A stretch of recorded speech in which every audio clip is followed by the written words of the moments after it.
Welcome to Geeks of the North, a hobby and gaming podcast in adult purveyance. We're here to paint some miniatures and talk about the hobby, so why don't you sit back, relax, grab a paintbrush, and enjoy the show.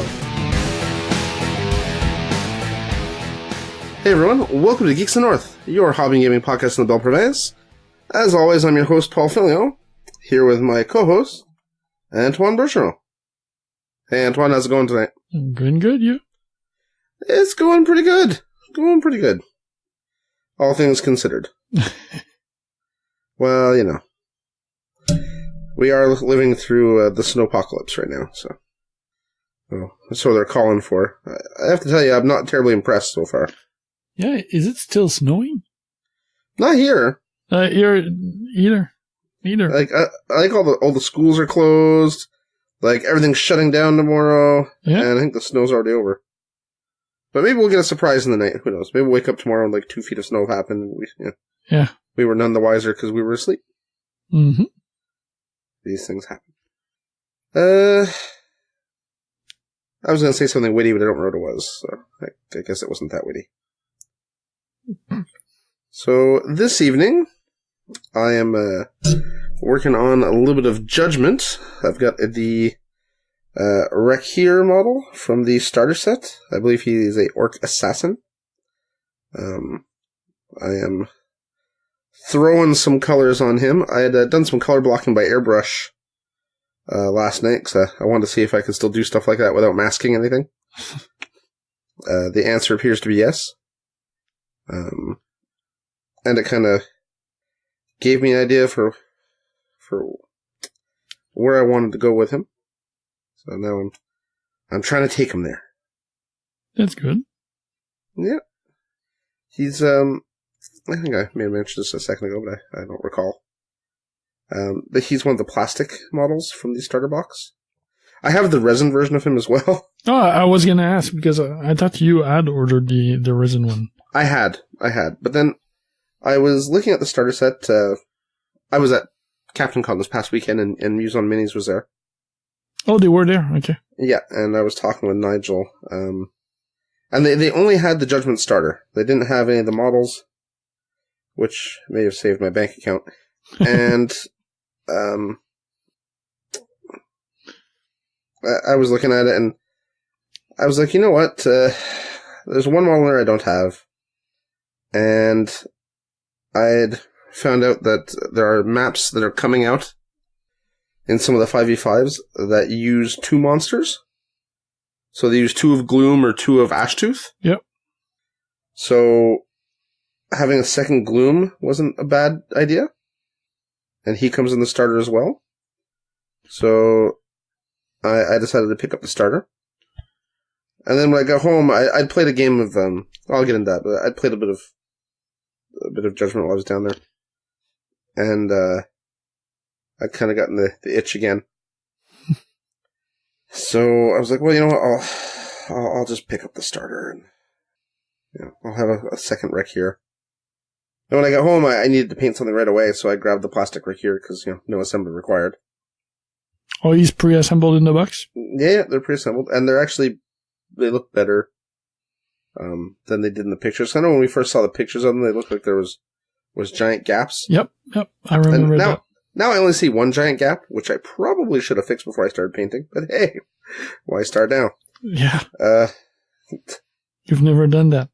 Yeah, well, the thing is, I looked at it last night, it didn't seem so bad, but then with primer, you can't tell. Then as soon as I start putting color on them, and then especially in the picture I took this morning, I was like, oh my goodness, that is a giant patch of gapness there. A little late to worry about it now. And if I wanted to worry about it, I don't think I have any green stuff, so I keep meaning to buy some, and I keep not really seeing any. And I tried to order some from a supplier, and they were out, so. That sure doesn't help. Nope. It does not. Yeah. So that is what I'm working on, Mr. Rekir. He's a sexy orc assassin. What about you, Anton? What are you working on? I'm working on a commission from which I can't really talk about. Sculpting commission. So that's not great for a podcast. Okay. Well. But I finished the body this week, the generic body. So I did a quick partial cure in the oven, and now I'm working on the accessories for it. Like equipment. Yeah, I get that. Well, okay. Yeah, that's what I'm doing right now. So I wish I could talk about it because it's a fun project. Well, I wish you could talk about it too, because then our show would have content Soon. Soon. But I guess I think I don't think we'll be lacking for content this show. Just hobby content. Yeah, exactly. So speaking of hobby, what have you done this week, hobby-wise? Well, this week, since last week, not much, because I fell ill last week. When did we record last week? Late, like Tuesday or Wednesday. Yeah, and I was just getting over it, so that kind of put me behind the 8 ball for hobby progress. I did finish my kill team, which I think I'd finished maybe on the last show, and that was really about it. And then I went away to CaptainCon, so I didn't get much hobby progress done there. I was playing games.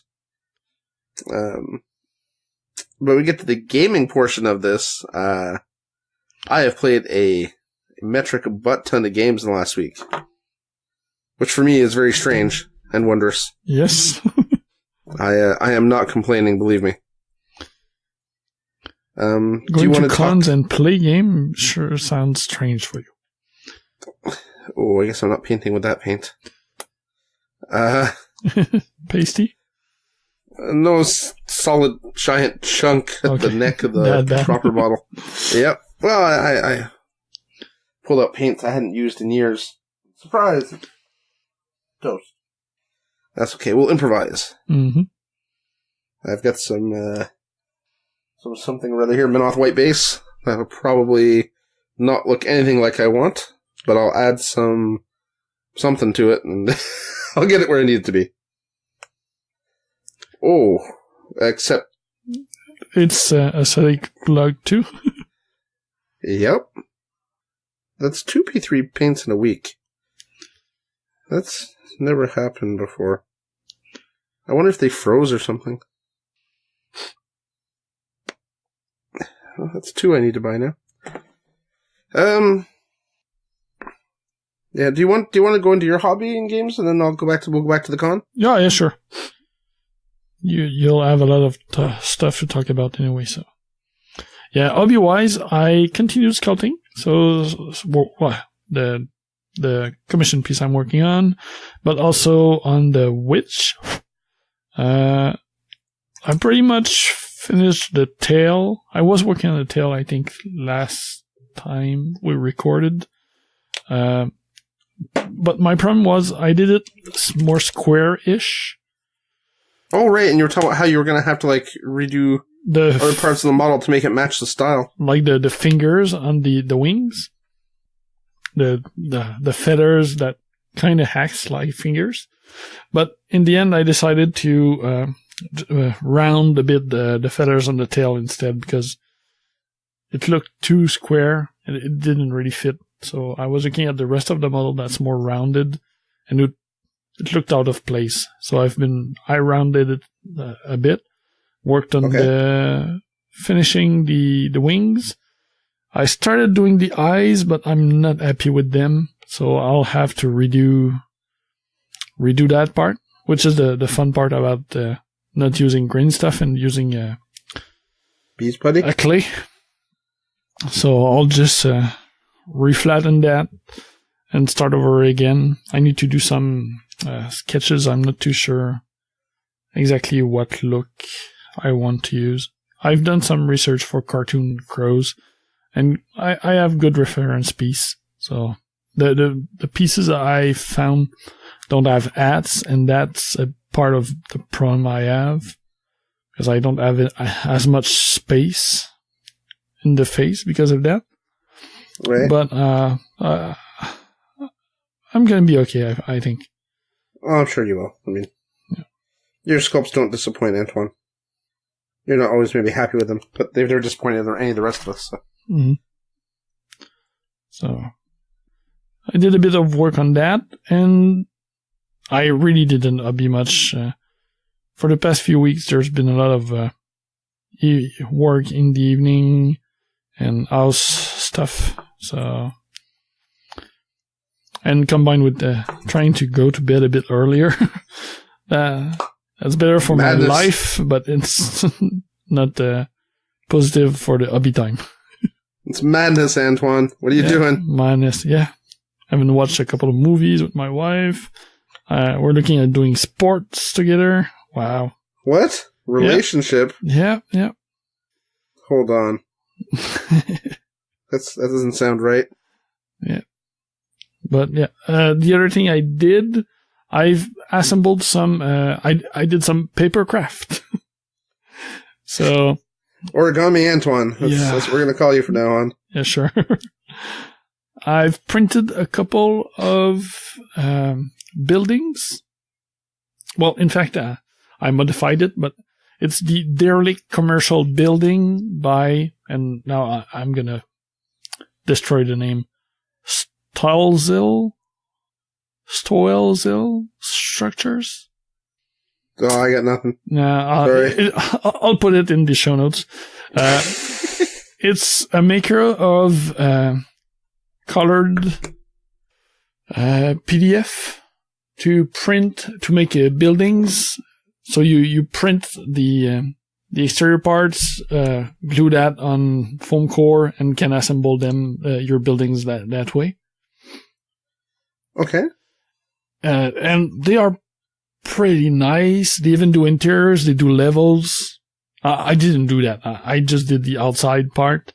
And the building was a bit big for my use, but it was possible to just cut the longest side in the middle, and the building still made sense because there were 2 entry points. So I did 2 smaller buildings by just printing the sides twice to have double sides. Yeah. So Clever. I just cut the 2 long sides and the roof in 2, and used the double shorter sides twice. And I was able to do 2 buildings by just using 1, 2, 3, 5 sheets of paper, something like that. And not doing the interior helped. And there were some accessories I could put on the top that I didn't do. I wanted something quick because I had a game of Pulp City with Yom over the weekend. And you can't have Pulp City without a city.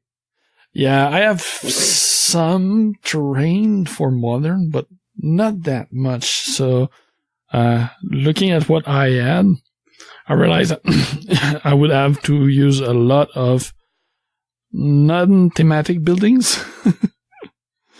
Well, I mean, those buildings are probably also very good for like Batman or something too. If we decide to, they would give that a whirl. Yeah, for sure. But the rest of what I have wouldn't. Yeah. And also, everything that I have is more. Almost everything else I have is more medieval in style, and everything has it's like we're fantasy gamers before. Shaped a triangle roof, slanted roof. Yeah.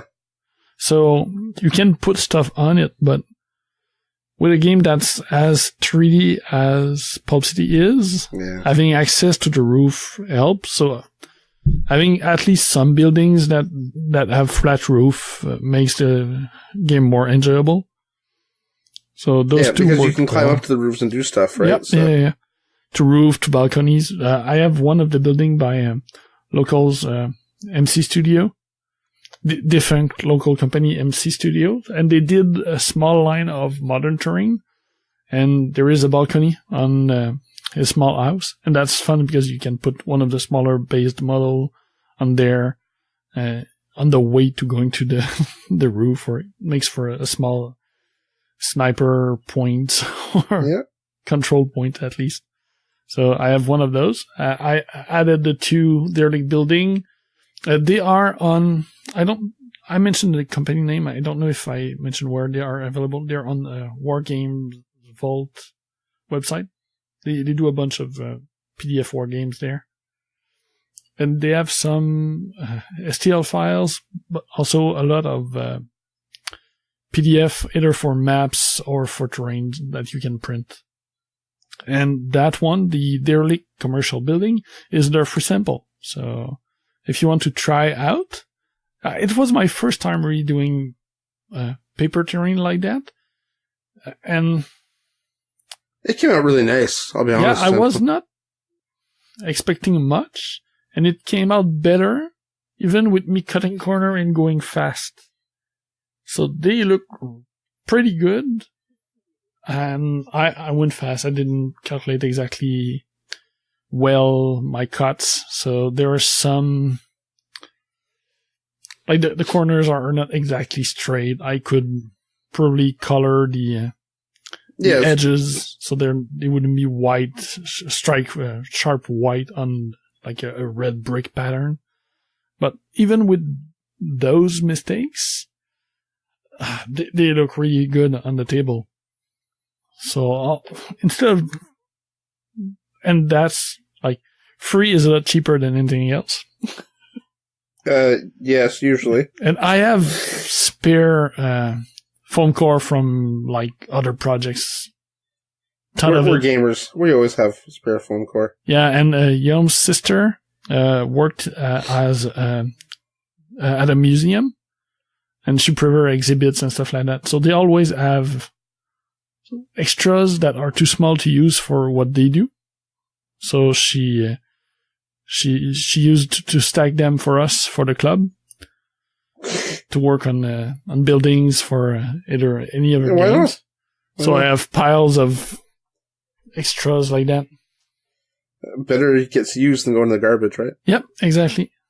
So I tried that free one, and with how fun it was to build and how well it came out, I'll probably look at some of the paying one. Like, they're pretty cheap. It's like $5 or something like that for most of them. Most of the size I would need, at least. So a worthwhile investment. Yeah. I don't need much for a Pulp City game. It's a 2x2 or 3x3 for the bigger format. So yeah, just adding 2 or 3 more buildings on the table of different size would already fill out pretty well. So that was my fun project. I need to find a better way to put the glue on. Like find some of the small foam roller maybe. And get new glue. My glue was full of like dried chunk and stuff like that. So I had a lot of cleanup to do when I tried to apply it. Oh. Like you're using like PVA glue, right? Yeah, a huge tub that I've had for gallon jug. Yeah, probably like something like 12 years. That would do it. Yep. Yeah. So,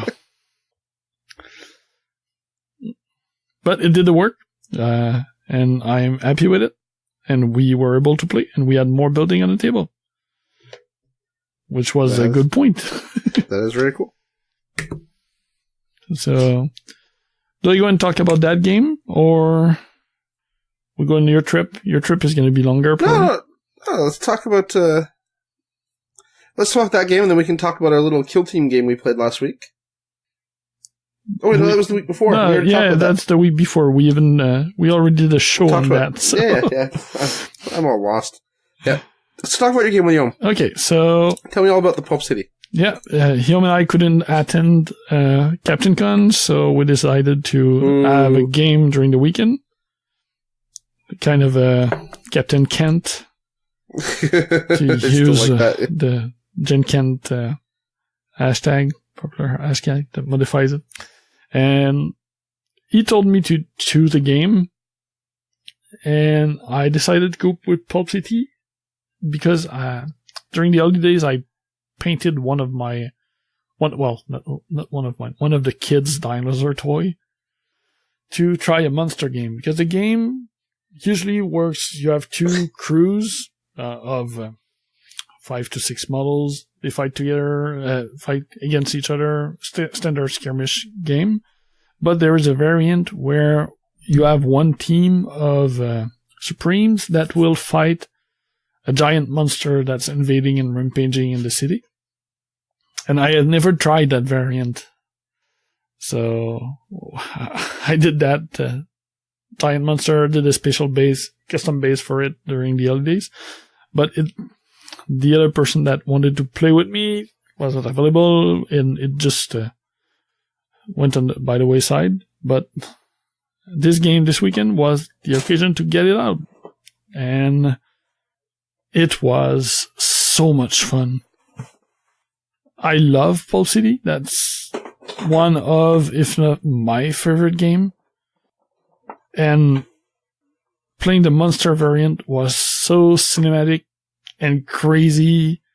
And I lost. And it was Well, hold on. Were you playing the monsters, or were you playing the... No, I was playing my ARC, the Ape Revolution community that was trying to stop the rampaging monster.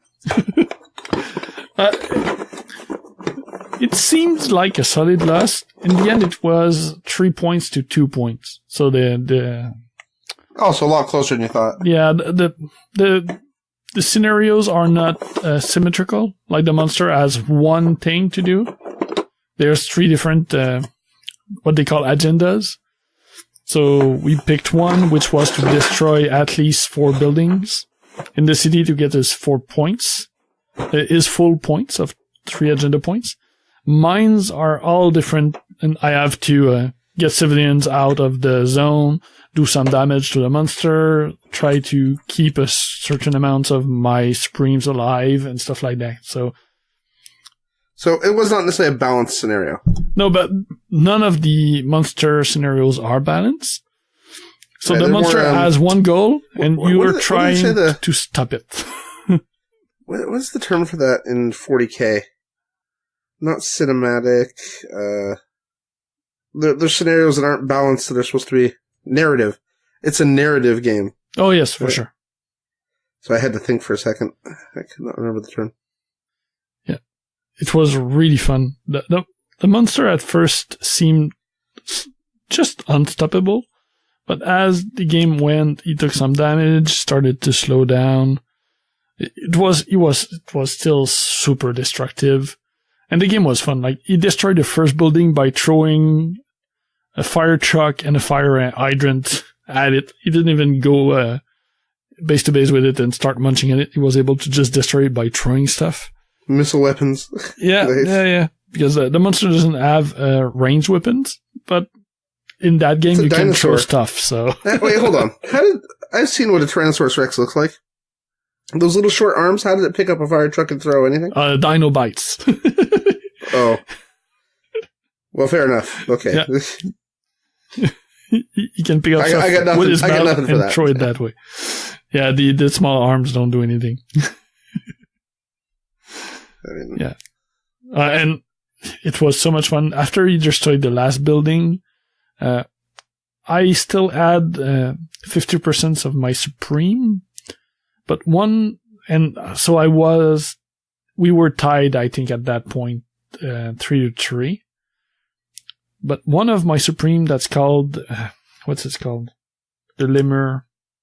I'm drawing a blank. It's 3 small, cat burglar lemurs. Lemurs. And they can spawn when one of them is killed. They have a ability that's called mirror image, and they can spawn one again. So the turn before, I had one on the side of the board that was escorting a civilian out, and I was down to only one of them. So I was able to twice use the mirror image, and you put that 6 inches up to 6 inches away.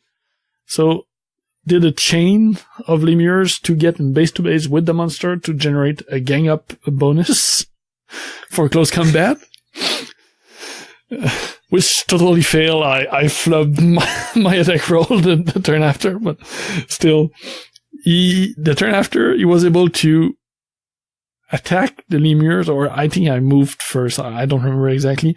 But with successive move, because a monster can move quite often up to 6 times in a turn, he just trampled over my lemurs as they were going away until the last one was about out of reach, and the monster was able to grab a tree and launch it at his head and kill the final third lemur and prevent me from getting the other backs. And that brought me down to below my half level of Supremes and lost one of my agenda points that way. Yeah, that game sounds so awesome. Like, the demo I played of that game, like, was so much fun. That was a long time ago. Mm-hmm. And I really regret that I never bought into it. Yeah. Like, that game, Yom had model for some time now. I think he bought them right after CaptainCon last year where he played a game, I think, with Devin. Not too sure with whom he played, but it was Devin. He got a demo with Devin, and we had somebody local who had extra teams, so he bought one of them, but didn't work on them. But after this game, he's been looking at the models. He's been he's planning shopping for some of the minions. Oh yeah, he's looking for bases and stuff. He's missing bases, and so he's really looking forward to playing more of it. I saw that today, that he was shopping for ninjas. Yeah, and I'm looking for other monsters. There's 9 monsters template in the book, and we played with the basic. There's 3 like level 1 monster, the small one where you play only 12 levels of Supreme under table, but you can go up to 24 level, which is a giant monster that would require to fight. The base go up, the power level go up. And it's super varied. Like, you have the Pterosaur, which is a giant dinosaur. You have like aquatic cyclops, a King Kong type giant gorilla, a fire demon, alien overlord invader, a giant snake robot. The list just goes on. And with all different ways to impact the game and destroy the city. And there's multiple scenarios for the monsters too, so just playing the game will be fun, but now that we've tried the monster game and how much of a blast it is, we're looking forward to getting more monsters. It's too funny. And as the game go up, like, if we played one of the bigger, like the 18 or 24 Supreme levels monsters, 2 versus 2 is probably too big. The 1-on-1 is probably too big of a team. But we could play a 3-player game where 2 teams of Supremes tag team to fight the monster. Try to fight the monster? Yeah. That could be very cool. Yeah. And we could do some narrative campaigning, because they could be non-friendly team, but they have a truce. And after they work together for the purpose of, yeah. Yeah, and there could be a follow-up game where they try to fight for the remains on one of the objective-based, like, loot retrieval scenario for the generic game, and there's so much potential. There's no point in taking over the world. There's no world to take over. Yeah. So, I understand. Yeah, so it was a blast. Really, it was so much fun. It sounds like you guys had a great time. Yep. I was watching for posts from you guys that night. That was that Friday?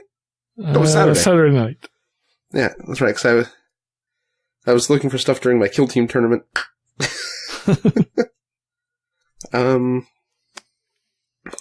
No, I'm glad you guys had a good time. Sorry you couldn't make it to CaptainCon.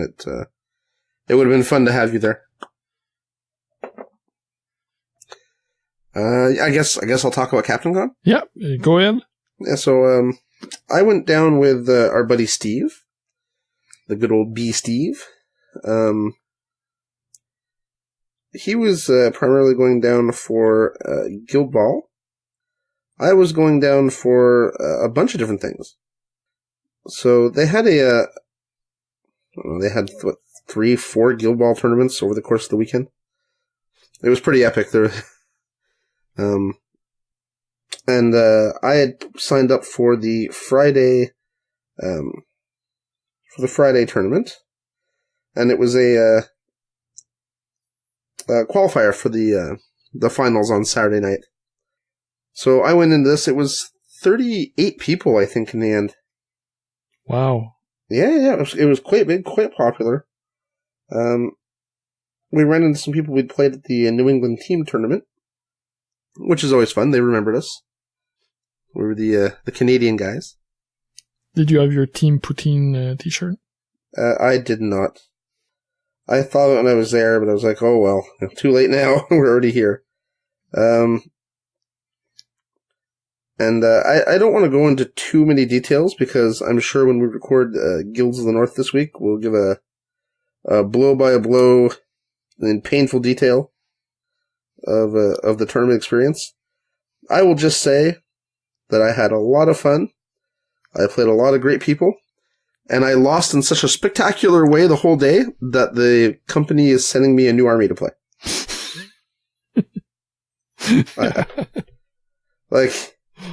That's how you know that you did bad. It was a 3-round event. I lost all 3 rounds. It wasn't even close. And I finished the tournament in last place. It was a little surprising, I'm not gonna lie. I never claimed to be the best Guild Ball player ever, because I'm far from that. But you do manage to have some pretty good games around here. Yeah. But even at other events, like, I've done okay. At the team tournament, I got pummeled a little bit. I won 1 out of 3 games. But I was also fed to the wolves, right? That was the point. I was the guy that was going to try to eke out the unlikely win in the matchups I played at that event. So I wasn't really expecting to win. I didn't go in with any expectations of going to the finals or anything. I don't play that competitively, and I'm not playing the most competitive team. But I did not expect to get skunked 3 games in a row. I'm not going to blame my dice or blame, anything except me, because it was really all about me. I had some unlucky rolls, but that happens to everyone in every game. So I can't just say it was that. I made some very poor decisions, and those types of game decisions where you make them and you're like, wow, that's a really bad idea. I shouldn't have done that. And then the next turn, something gets deleted and you're like, haha, see, I told me I shouldn't have done that. Yep. But that's okay. Like I said, it was great fun, overall. And that was the first day of the event. Then, let's see. What else did I do that day? I had a late night, beer, I was gonna say beer machine, but not beer machine. Brewers Cup event that evening. We didn't end up attending that. Steve was too tired. And so, I sat around for a bit and I played a game, of Judgment, against Marc-Antoine, who is a former local who now lives in New Brunswick, I believe. He was in Ontario before, in Ottawa. Oh, is the Ottawa Gatineau area? Yeah. Okay. He was studying there. Or teaching there, something like that. I assumed he was local because he was Francophone, but... He's from New Brunswick. Well, that makes sense. They also have a large Francophone population there. So I played the game against him. He is actually a big proponent of the game, and he is the person who developed their Android app, I believe. Yes. For the game. Then we played a little demo. I played Don Rakar, which is the Minotaur model I'd been painting. So he provided all the models. He has everything for Wave 1. He had mats and everything with him. He was planning on demoing the game that weekend if anyone wanted the demo. So I played Don Ricard, I played Seiyin, who was it Soul Gazer? Is that what they're called? Yes. And my third model was Asteriel, yeah, the elf wizard. He played dwarves. So he did the Dwarven Alchemist, whose name I can't remember. Lorabelle or something? Lorica No, something that ends with Bella, I think. Anyway, it doesn't matter. Played her. He played the Dwarven Aggressor, Brock, the Monster Hunter. And he played Thorgar, the Dwarven Tank. Thorgar. Thorgar is the other Minotaur Aggressor. Minotaur, yeah. Yeah. Yeah, so he played that.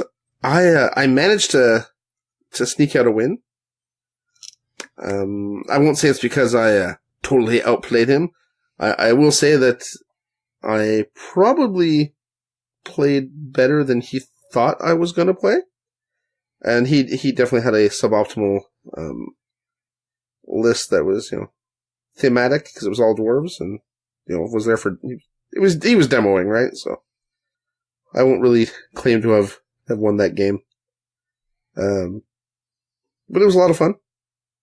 And it definitely got my juices flowing for more Judgment. Hence why I'm painting this right now. And that was after that night. Oh, I did some demos of Arena Rex. I help people do demos and stuff.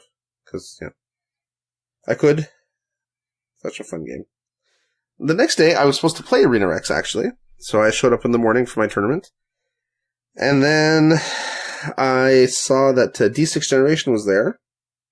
For those who don't know, they're a kind of multifaceted gaming podcast. And they were playing Adeptus Titanicus. Yeah, every year they run a big game of something. Yeah. Yeah, it's kind of their MO. And I'd been talking about Titanicus for a while here. And I really wanted to try it. And I looked at the Arena Rex group. And there were some people in that group I was less enthused about having to maybe play against. So I politely backed out of the Arena Rex tournament. Let the organizer know I would not be playing. And then I went and joined the big Titanicus game. And I have zero regrets, because I spent 2 hours blowing up buildings and firing giant volcano cannons at stuff. And really, that's hard to beat. That game is a lot of fun. Yes, it's expensive. It's a GW game, etc., etc. But it was a blast. I have no regrets. Managed to play that to a tie, which they'd never seen or expected. It's really kind of funny, because it's a totally scenario-driven game. And, blowing up your enemy is really not worth anything, aside from bragging rights. So, that was kind of fun. That was your first try of the rules, right? Yes. You have the basic box, I think, right? No, I don't have any of it. No, okay. I thought you had the basic box. No, it was so expensive, and there was absolutely zero interest from our play group. Mm-hmm. Even my 40K friends look at it and are like, wow, that's a lot of money. So, yeah. It's kind of got the same reception that Judgment did. Mm-hmm. For the same reasons. The difference being in Judgment, it's easier to... You can buy... One person can spend all the money, buy the pool of models, and then everyone can have fun. In a much easier and more enjoyable way than at Titanicus. I mean, I could buy all the Titans for Titanicus and paint them all up and stuff, but it's just not the same. I think Judgment's draft model just lends itself better to that, Yep, yeah. So, it is what it is. I'm still trying to figure out what I want to do with regards to Titanicus. I may decide to do the investment. Because I've always loved Titans. And I had bought a lot of... At one point, I'd bought a lot of Epic stuff, but I could never find anyone to play Epic. So eventually I sold it. So I've got kind of like an unfulfilled dream thing going on here. Mm-hmm.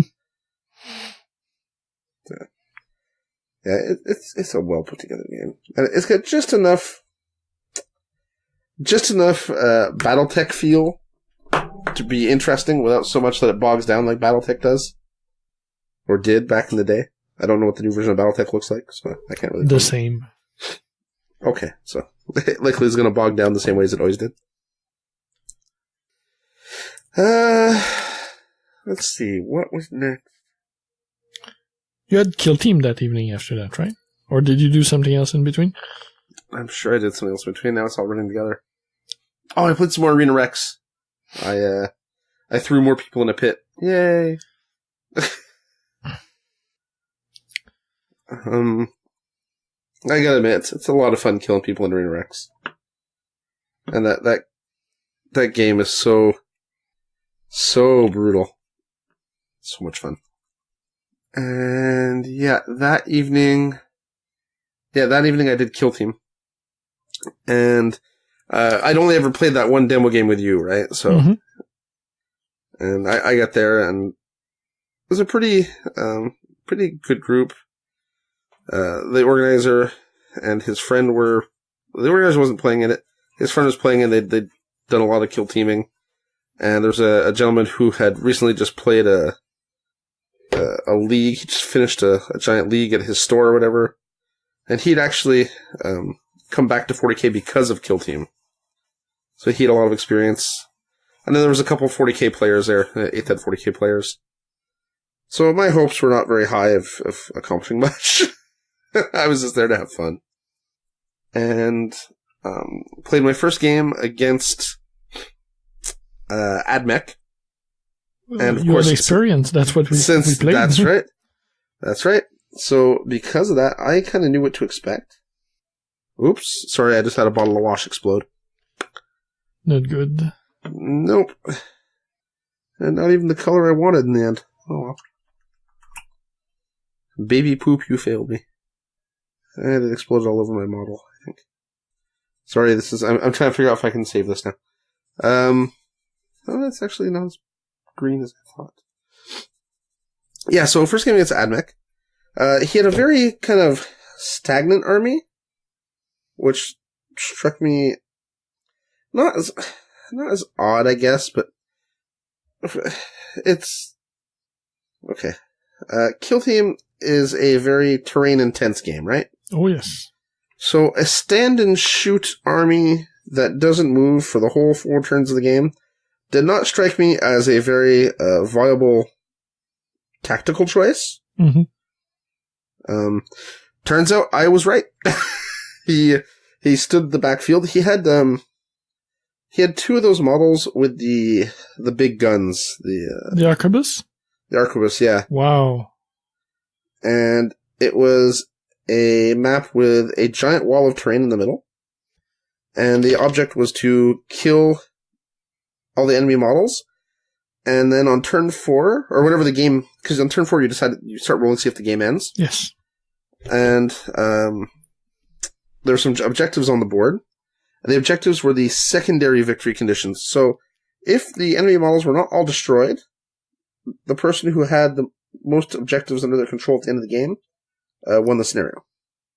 So I basically hid the whole game, made him come to me, picked off his models as they approached, and then on the last turn of the game, when it became clear he was not going to kill all of me and I could not kill all of his, I basically had cleared most of 3 objectives of the 4, and I held them, and then he couldn't get them.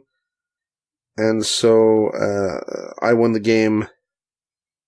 On secondary objectives. On secondary objectives, but I think there was a bonus to the score also for models killed, and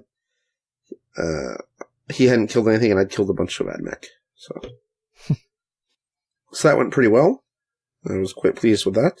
I'm surprised to Arquebus because they are really good gun, but contrary to everything else in the game, they are move of fire. They're not just heavy weapon. They are so heavy that you cannot even shoot them while moving. Yeah, no, I know that. So, like I said, it was a bold move. Yeah, and it didn't pay off for him.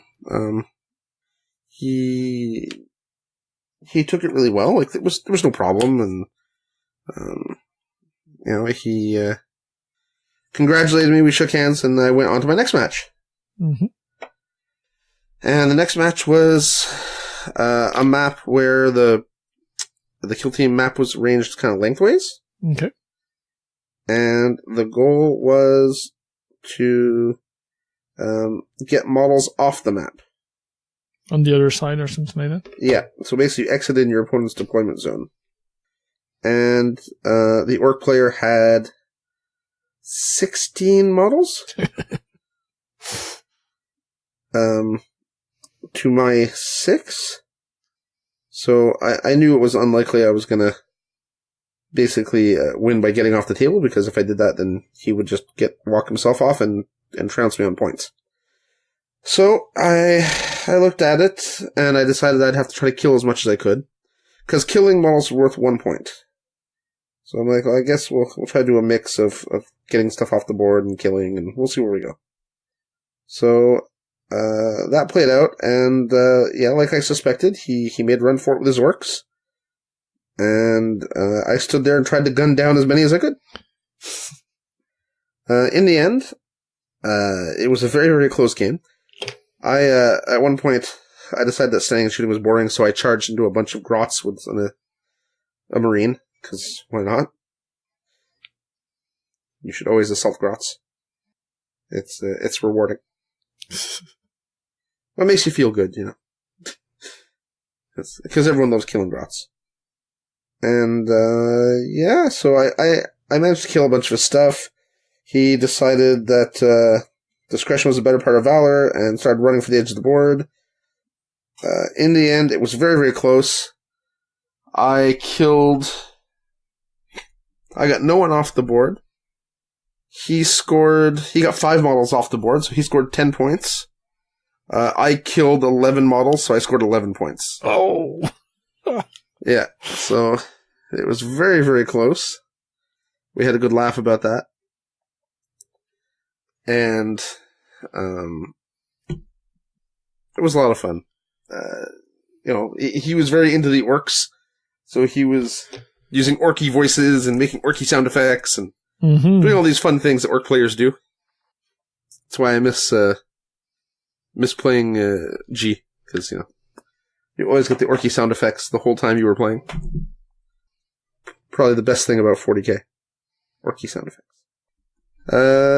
So then my next and final round, I played Chris, who's the only name I can remember from the whole event. He was the person who had just finished playing a campaign at the store that had gone for months or whatever, so he was... And he'd won the Kill Team event the previous night. So he was kind of the man to beat. He was playing... Give me a second. I'm sure I'll think what they're called. Nope, can't remember what they're called. Death Guard? Green Nurgle guys. Yeah. Death Guard. Sorry. My 40k brain is not so good today. So he's playing Death Guard.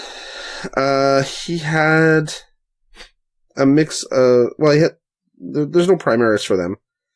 But he had a couple guys with power weapons. He had one guy with like a giant axe thing that was brutal. And he had someone with a power flail, which just does crazy amounts of dice of damage. And then he had, some regular Marines, and he had some Poxwalkers. And I was very, very concerned. Because, toughness 5 Marines versus my strength 4 bolters meant I was only going to wound on 5s when I hit him. So I'd feared that I'd be in a tough spot to try to actually remove his models. Mm-hmm. And I decided to start the game very conservatively. We were playing a game where it was all based off cumulative objective points. It was the same scenario we played during the demo game. Okay, yeah. So like spearhead deployment and the objective are in each corner and table corner and center. Yeah. And he had the one in the center's worth the most points. Yep. I deployed pretty far back. He advanced, moved some guys. That was they played with the optional scouting rules, the scouting phase stuff. Yeah. So he advanced, deployed some guys, or whatever it's called. I held everyone back, which he thought was rather odd. And he kind of kept asking me, like, "Are you sure you want to do that? Because you don't have to do that." And I'm like, "Yeah, I know." He's like, "But you're going to be giving up the objective." I'm like, "Nah, it's okay." So, "Are you sure?" I don't, you could take that back if you want. I'm like, no, it's all right. Like, I know what I'm doing, ish, sort of. Yeah, ish. In the end, I played very conservatively because I knew if I got too close to him, he would just eradicate me. Those power weapons, when they did hit me, he rolled very poorly, which is the only thing that kept me on the table. Because they were just going to delete me. Things that do, 3d3 wounds, with -3 armor save or whatever it was. It was not going to work out well. So I stayed far away and I gunned and hoped for good numbers, and I was rewarded. So I got, a bunch of his stuff dead, and eventually broke his morale. Oh. And then, of course, he could not hold any objectives. So I walked right up to his living guys who would have eaten me if they could do anything, and started grabbing objective points. That was funny because no one there seemed to realize that shaken models can't control objectives. And I'm like, no, I know this for a fact because my super demoer had this happen to him. And then, they asked the TO who had never heard of this rule and asked someone else who'd never heard of this rule. No one had ever heard. So they were arguing about how I was wrong. And while they were discussing how wrong I was, I Googled it and found the Reddit reference to it, which gave a page number. So then I opened up the book and showed them the page number. And they were like, "Oh, wow. Learned something new." But it's not your team being broken that did no, that. It's shaken models. Shaken models, right. Okay. Yeah. Sorry, I may have used the term interchangeably. But you mentioned that his team was broken before, but that forces a shaken test. Yeah. So it goes together, but I wasn't sure if. Which part you meant? No. The models were all shaken. Okay. I killed 5 or 6 guys by this point. Yeah, so it's a big penalty on the nerve test. Yeah, exactly. So he was only not shaken on a 3 or more. On 2d6. It's 1d for nerve. Yeah. Sorry. Yeah, 1d6, but the 2 dice is for the break test, and 1 dice is for the nerve test. But you have to take... I may be mixing stuff up. Because I'm pretty sure he was... he was rolling dice. He knew what he was doing. I smiled and nodded a lot. But it seems to me he was rolling 2 dice and trying to get a 3 or less on 2 dice. So I'm not sure what he was doing then. Maybe he was doing it wrong. Maybe.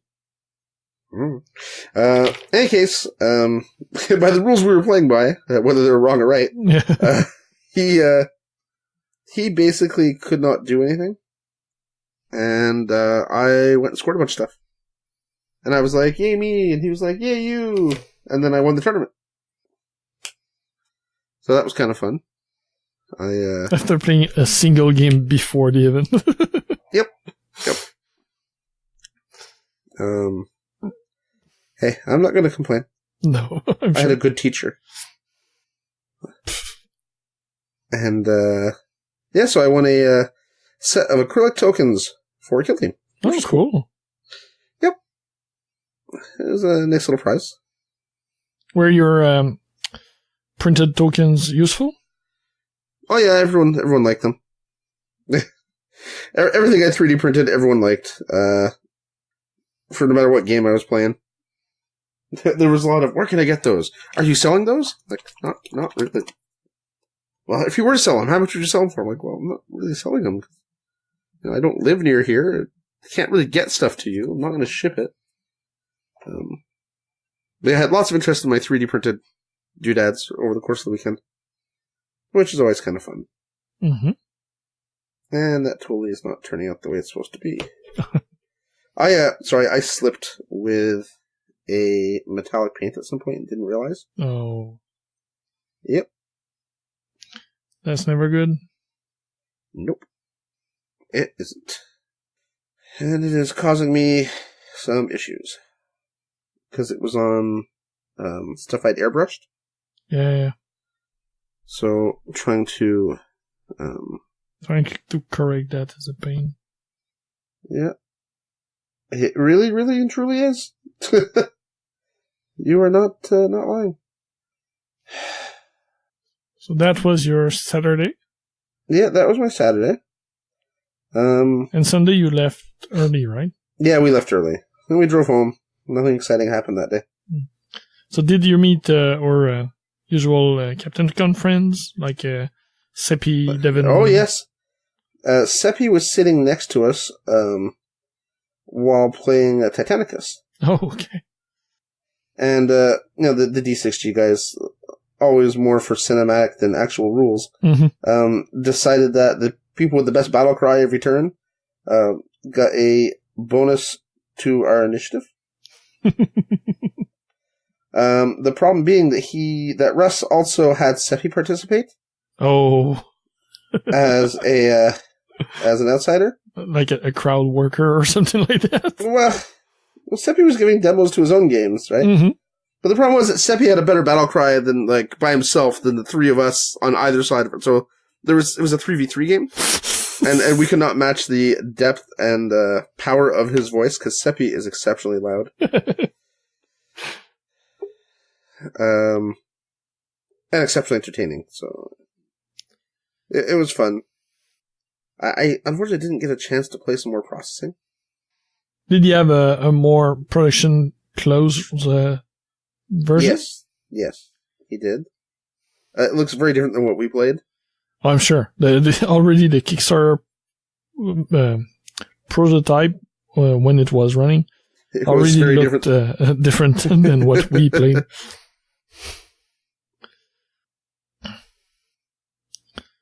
But, yeah, it was very, very cool, seeing, a lot of these people, it's more of almost a family than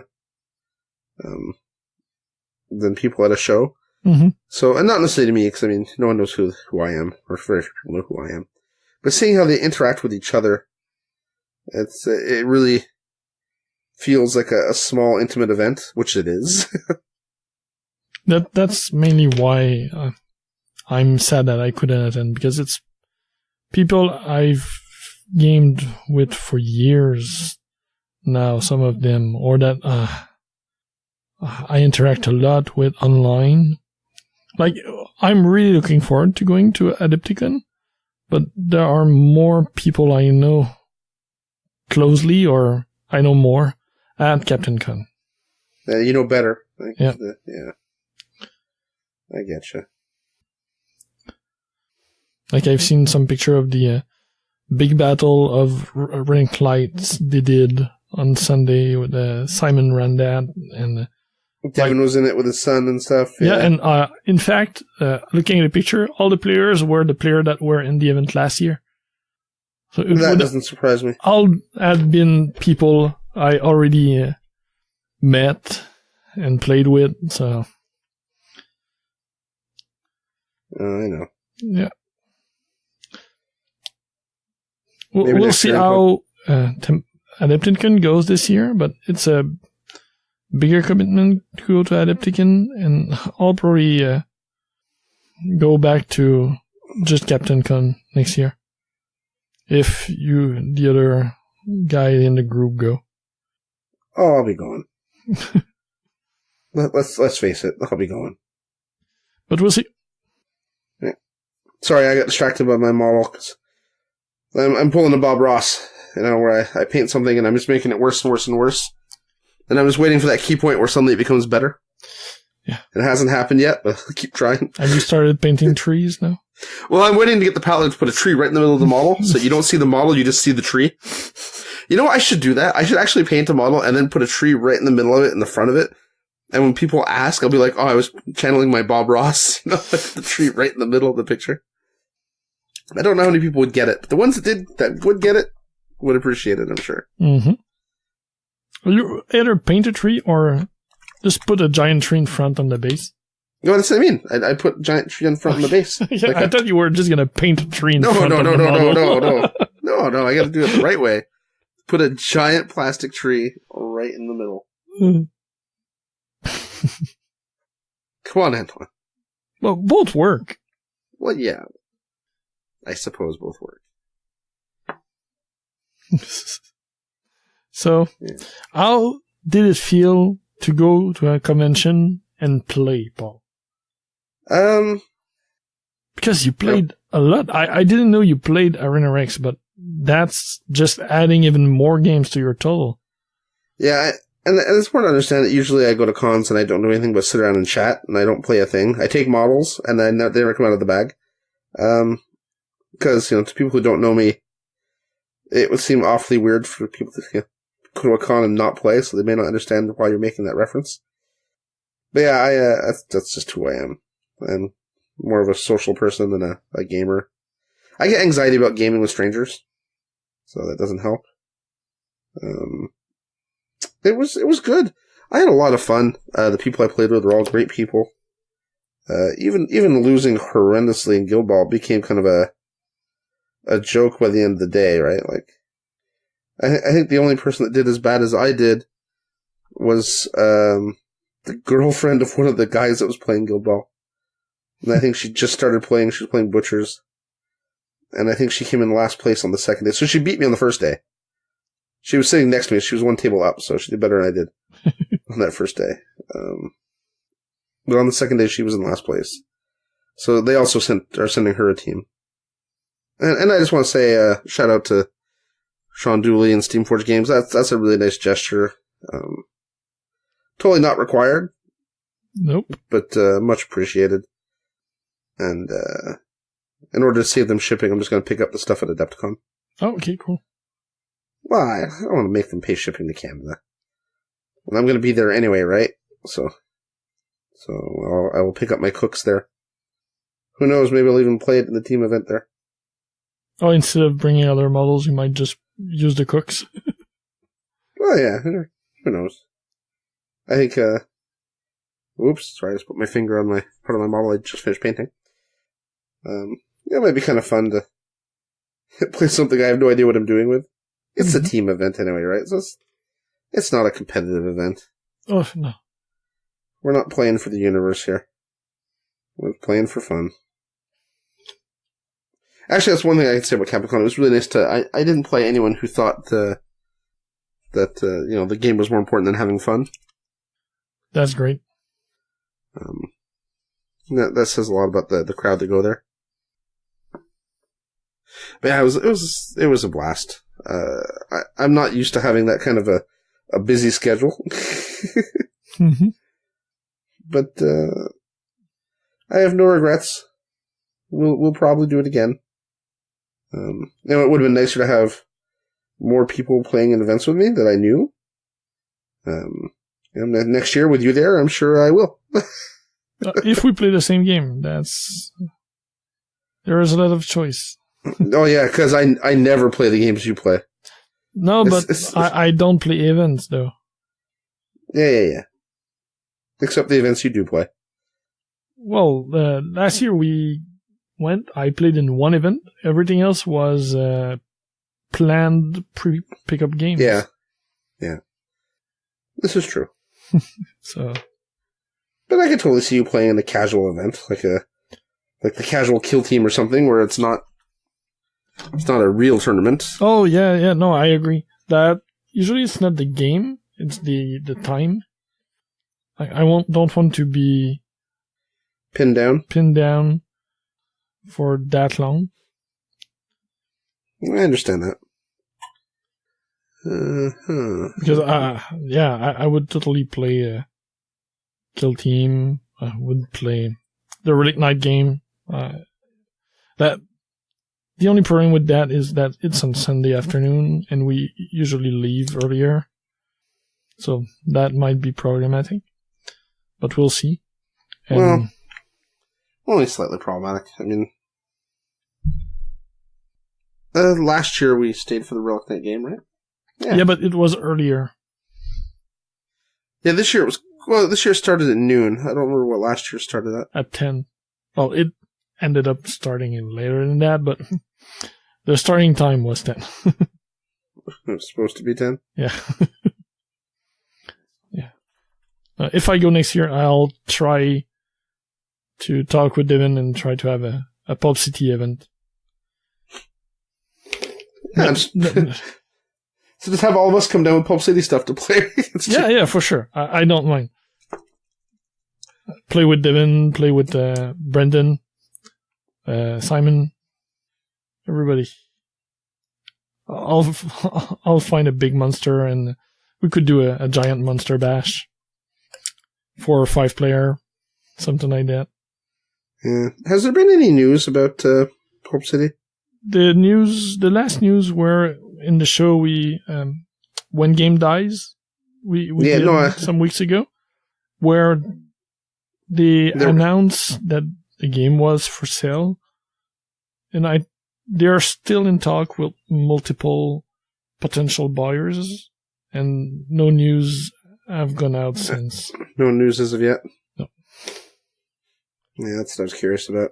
Yeah, there was a Medfens, French company that do Astraeus, and I've just picked up Mauserhurt. They were in the run for it, but I know other companies are too, and I don't know where it's at. Well, I'm glad people are interested in it. Yeah, me too. Especially as I discovered how fun the game is late. Oh, I know what that's like. And I would have, at least I'm happy. I have stuff. I don't just have my monkeys. I have spare models for both goods and villains. Heroes and villains. So I could do other teams, but I would have liked to maybe pick up some of the Cold Wars and Supreme Alliance. The 2 new teams, the kind of superheroes and the Soviet ones. And other random models for other sub-factions. But hopefully they'll be back again and available. Here's hoping. Yep. Yeah, that's definitely a game I'd like to try some more. You and your indie game, addiction, where you trick all of us into getting into stuff. I tell you should feel ashamed of yourself, but I know you don't. I made you play Kill Team last. That's as far from indie as a skirmish go. That's true. But you're always like, oh, we gotta play Arena Rex. Oh, we gotta play this. Oh, we gotta play that. Oh, yeah, you are the indie game man. Sure. Really looking forward to a Burrows and Badger, an Ariel, Moonstone. Come on, there's a ton of them. Can't get much more indie than Burrows and Badgers. Moonstone. It's smaller. Yeah, okay. Burrows and Badger the book is published by Osprey. Yeah, but everything's published by Osprey. Yeah, not Moonstone. That's probably because they didn't ask. Maybe. Yeah. So, I think we're rambling now. I think we've been rambling for over an hour. That's kind of what we do. What do you have for news this week? Okay, only one item. It's Hephaestus, the Blacksmith of the Olympians. This is a pretty big scale miniature by Aradia Miniatures. It's Hephaestus, the Blacksmith. He is forging a blade on his, how do you call it, an enclume? An anvil? The anvil. On an anvil, but the anvil is held by an angel, so he's in the air. He's kind of forging while flying. Is he forging the narrative? Yeah, it's a really tall piece because of that.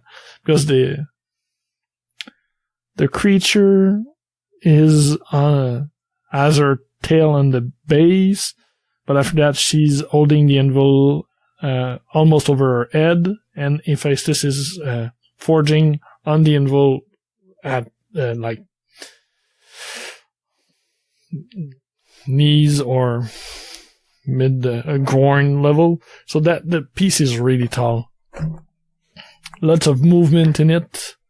It's pretty cool. Okay, I'm heading there right now. Sorry, I had to finish what I was doing before I could put down my model. This model. So it sounds really cool. It's 75mm eye. It's a really limited run. They're only doing 190 units in 2 batch. There's a pre-order price at €69. The regular price will be 75, and it's starting to ship mid-March. That is an interesting... Okay, so the angel's got a fishtail. It's a mix of an angel and a mermaid. Yeah, it's... Or a naiad, maybe. And... yeah. It's very weird. Yep. I mean, the model's gorgeous, and I'm not taking anything away from the sculpture. But, like, the angel holding up the anvil and him floating in the air, like, the whole concept is kind of different. Yep. But not necessarily in a bad way. Just different. And yeah, that's going to be a huge model. 75mm is the scale, not the size, right? It mentions size in that scale, so either the piece is not that big and the scale is relatively usual, or it's 75mm scale, and I have no idea. 75mm scale would be enormous. Yeah, no, it can't be for that price.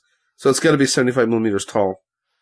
That's what I assume it is. Yeah, because otherwise, 75 scale would be like each person would be like 7 inches tall or something. There's no way. Not at that price point. That would not make sense. But it is very, very cool. Yeah. So many neat things out there now. Mm-hmm. You just gotta love it. So that's it. That was the only item I wanted to talk about this week. Oh, okay. Well, oh, there's something else. That's not a new release. However, self-plug, we are hosting the East Canadian Championship for Guild Ball once again this year at l'Abyss in Montreal. It's going to be held on June 1st and 2nd, and we just launched the pre-registrations. So if you are interested, either look for that super long name on Facebook or just look at the the show notes. We'll have a link there.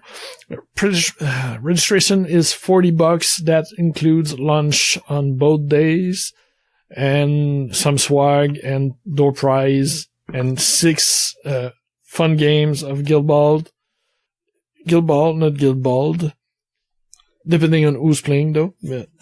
Well, is that a shot, Antoine? No, it was not. Shots are fired. Yeah, it was not. So we just started the registration a couple of days ago. We are needing 50 registered player to get the full price support. So that's what we're aiming at. We have 64 available spots. If we get 50, I'll be happy. But if we could get the full complement, it would be even better. So yeah, well, I've already done my part. I've registered. Yeah, thank you. You can come to this event and beat the pants off Paul. Yeah. Don't miss your opportunity. You can be one of the many. Yeah. Yeah. The West National have already started the registration earlier than us, and they're at around 50 already. So that's a really big number. That's awesome. They did like 32 or 3 last year, so that's really good for them. They have They're over 50% more than what they got last year, which is really fun. I'll be honest. I expected they would have a harder time than us. Yeah. And no, I think they have a better local scene than we do. Because just looking at the registrations, out of the 50, only one player is from the US. Like last year, we had 31, and 5 or 6 of ours were from the US, and we had, I think, as many players from the US than we had locals. Like our scene is really, really not good, sadly. But we are central, so that's the reason we're doing it in Montreal again. Yeah, and actually, it's funny. So we're speaking to Zach Cohen and a couple other people, and he wasn't going to be able to make it because he had to go to Hawaii. Oh. But then it turned out that flying through Montreal to get to Hawaii was cheaper than a flight from the States. Really? Yeah. So he's coming up to Montreal to spend some time in Montreal with his girlfriend or whatever. And then they're flying to Hawaii for I think they're going to a wedding or something. But yeah, so he's sidetracking through Montreal to play some Guild Ball. That's so cool. I think is awesome. Yeah. I think that is awesome. Yeah, really? Can't ask for better than that. That's commitment right there. Yeah. Well, he is a very committed Guild Ball player, so. Mm-hmm. Runs a lot of events, too. Oh, God. Antoine, stop me before I do this. Too late. Sorry, I couldn't help. Yeah, next time I should ask you before I start doing this stuff if I want you to stop me. Oh, yeah. This is terrible. So, that's it for this week? Yeah, that's it. I'm going to stop painting this thing now before I wreck it even more. So the show notes will have the link for the 7. They will have the link for Hephaestus. And I'll also put a link for the papergraph building I talked about early in the show. Oh, nice. We should have a link for people to pre-register to request to crush me at Guild Ball. Yeah, challenge points. Get in line. Beat Paul at Guild Ball. All right, Antoine. I will talk to you next week. It's been a blast as always. Yep. And bye, geeks. Thanks for listening to Geeks of the North. If you want to contact us, you can email us at geeksofthenorth@gmail.com. Like us on Facebook at facebook.com/geeksofthenorth, or follow us on Twitter at Geeks of the North. You can follow me, Paul, at PRFilio, Antoine at Eltonio Berg, Steve at B_Steve, and if you really feel the need, I guess you can follow Yom. He's at Yomasta. Breaks and outro music by Ladrave. You can listen to them at ladrave.bandcamp.com. See you next time, geeks.